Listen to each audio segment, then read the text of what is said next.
When the dog came home with a human arm dangling from its mouth on that cold January morning in 1981, no one could have imagined it would take 41 years to uncover the truth about what really happened in those Texas woods. But sometimes, the most horrifying mysteries hide in plain sight, waiting for science to catch up with evil. The arm was decomposing, flesh hanging in gray strips, bone visible through rotting tissue. The dog's owner stared in shock as their pet dropped its gruesome prize on the doorstep like some twisted offering. Within hours, Harris County Police were combing through the boggy woodland off Wallaceville Road, a desolate stretch of land that locals later described as a perfect place for killing somebody and getting away with it. What they found next would haunt investigators for decades.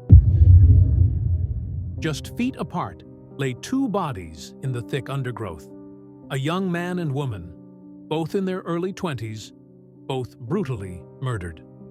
The January air was thick with the stench of death as the medical examiner processed the scene.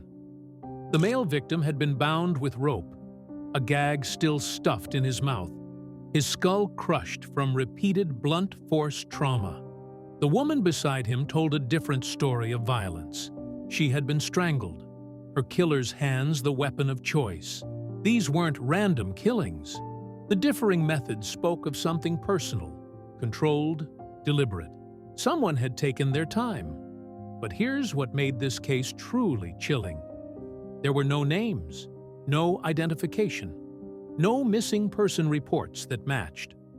The victims became known simply as the Harris County Does, John and Jane Doe, their identities as dead as their bodies. For 40 years, they would remain ghosts.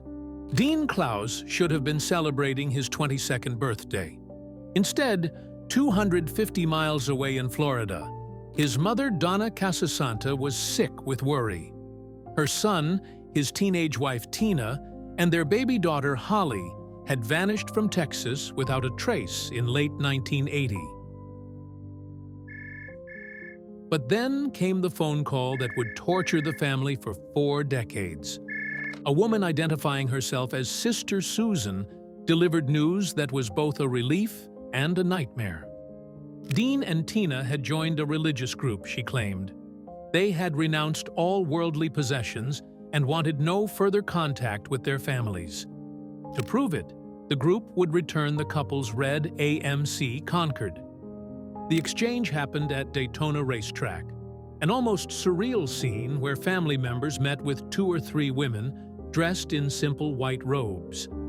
The women were questioned by police, but no official report was ever found. The car was returned, and with it, the family's hopes died a slow, agonizing death. They abandoned us became the cruel narrative that would echo through 40 years. Every Christmas, every birthday, every family gathering carried the weight of betrayal. Had Dean and Tina really chosen a cult over their own blood? Donna Casasanta would describe the pain as having her chest on fire for years. She'd see young men on highways who looked like her son and follow them, desperate for answers that never came. The family filed missing person reports, contacted the Salvation Army, grasped at every possible lead. They never stopped hoping. They never stopped praying. They never knew their children were already dead. In July 2011, 30 years after the discovery, 2 unmarked graves in Harris County Cemetery were disturbed for the first time. The bodies of the Harris County Does were exhumed as part of a federal grant program designed to identify unknown victims through DNA technology. Dr. Jennifer Love carefully extracted genetic material from the decomposed remains, creating DNA profiles that were uploaded to national law enforcement databases. The technology that would eventually solve this case didn't even exist when Dean and Tina were murdered. But the databases came up empty. The DNA sat waiting, a genetic fingerprint with no match. Another decade passed. Then, in 2020, something extraordinary happened.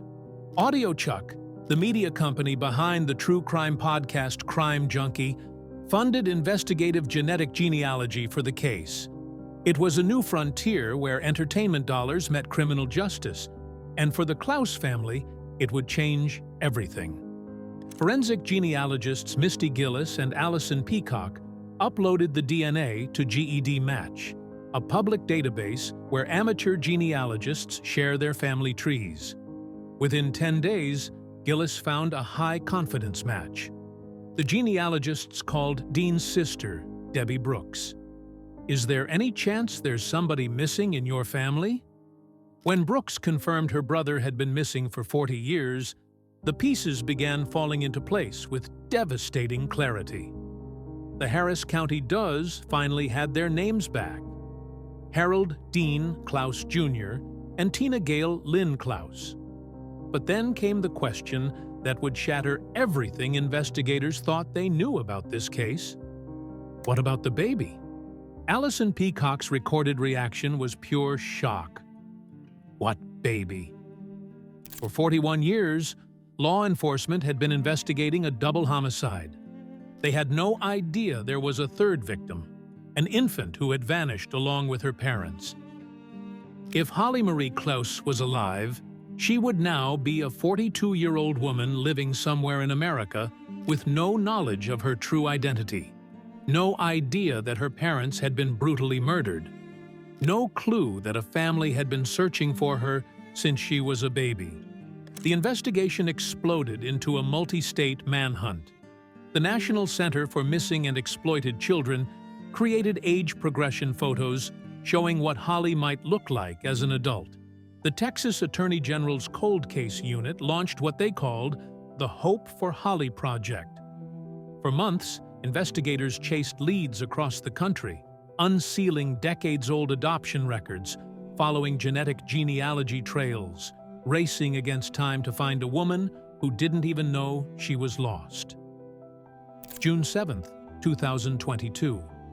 Dean Clouse's 63rd birthday. Holly was working her shift at Nafa's Deli and Grill in Cushing, Oklahoma, when two strangers in business suits walked through the door. Texas Attorney General's Office Senior Counsel Mindy Montford and Detective Craig Holloman had traveled hundreds of miles for this moment. They pulled her away from the drive-through window. In the space of a single conversation, they shattered and rebuilt her entire world. You've been a missing person your entire life. They showed her photos of Dean and Tina holding her as a baby.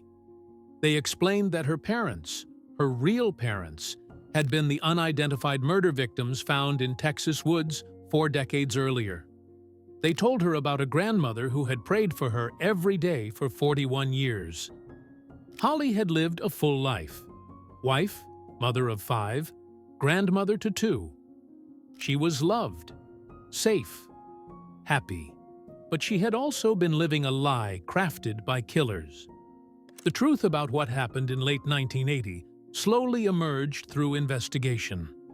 Dean and Tina had apparently encountered a nomadic religious group known as the Christ Family, a cult that believed in separating children from their parents. After the murders, 2 women in white robes had appeared at an Arizona church, barefoot and carrying an infant. They left baby Holly there, claiming they had given up another baby at a laundromat before. It was Holly, saved by the very people who had likely killed her parents. The Sister Susan phone calls, the returned car, the elaborate deception, it had all been a carefully orchestrated cover-up designed to make the family believe Dean and Tina had left voluntarily. The cult had committed the perfect crime, murdering 2 young parents and stealing their narrative for 4 decades. Today, Holly advocates for other families trapped in similar mysteries. She's written a book, appeared on major television programs, and established a memorial fund to help identify other unknown victims. The scared infant abandoned at a church has become a powerful voice for the voiceless dead. But the central question remains unanswered. Who bound and beat Dean Clouse to death in those Texas woods? Who strangled his teenage wife? The members of the Christ family have scattered to the winds, and despite global attention, no arrests have been made. The dog that found that first decomposing arm set in motion a chain of events that would span 4 decades, cross multiple states, and showcase both the worst and best of humanity. It revealed how evil can hide behind religious robes and how science can reach across decades to give names back to the forgotten dead. Holly Clouse was found. Her parents' killers remain free. The mystery that began with a gruesome discovery in Texas woods continues, waiting for justice that may never come.